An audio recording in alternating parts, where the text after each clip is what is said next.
By the time you will see this episode, it might all be over for the Uddhav Thackeray government in Maharashtra.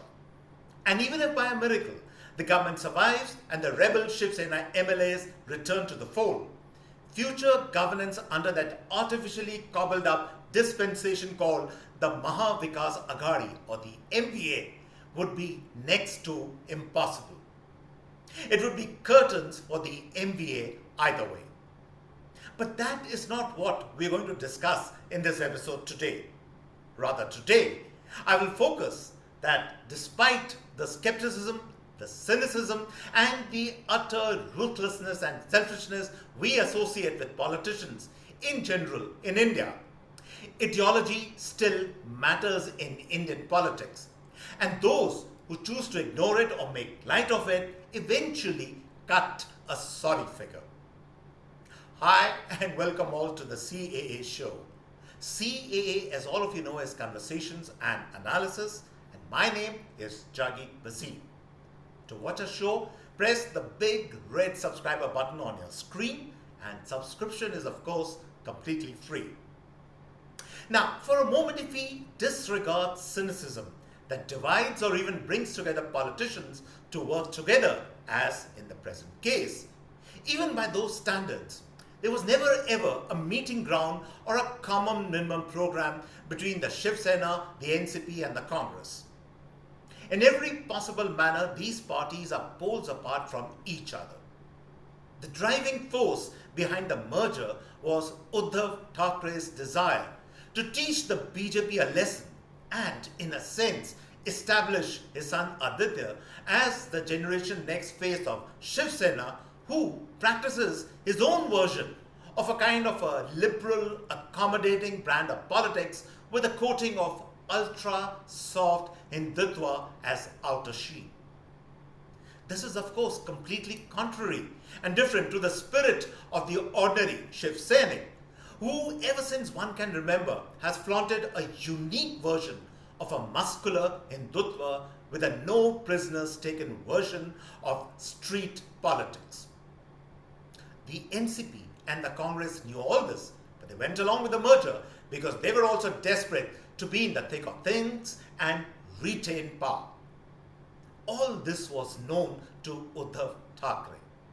He was aware that his son was trying to bring about a generational change in the thinking and style of working of the ordinary Shiv Sainik to make it more liberal and accommodating.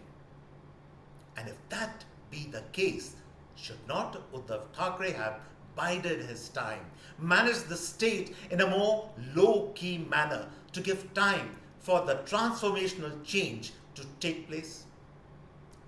Instead of that, from day one, the MVA has been locked in a bitter war of words with the centre on a range of issues.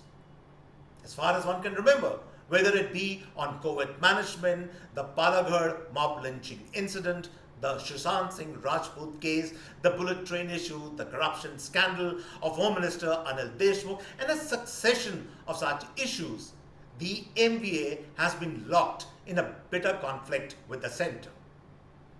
Even sympathizers of the central government like Kankana Ranaut and that anchor Arnab Goswami were not spared in this very public brawl between the MVA and the centre.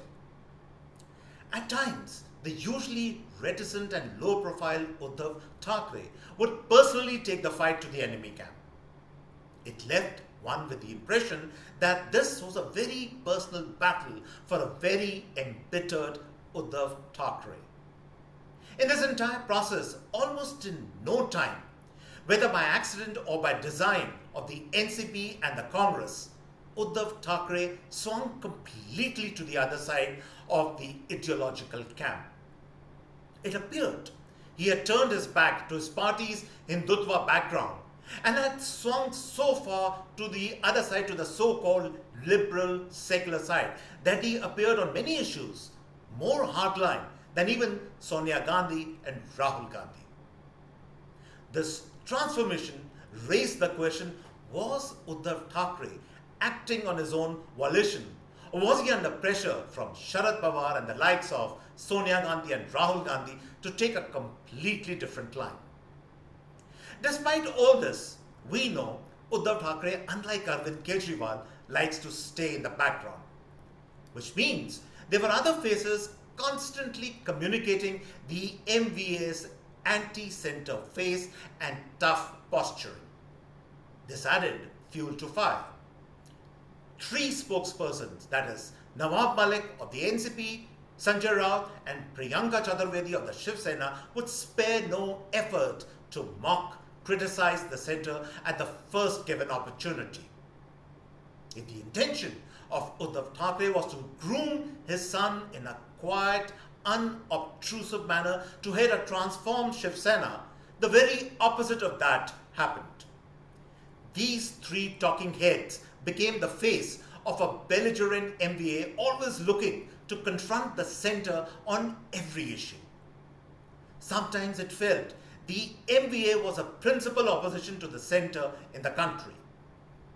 And what could be a greater irony that all the Shiv Sena members were elected in the first place because they had an ideological tie-up with the BJP. It was a betrayal of mandate.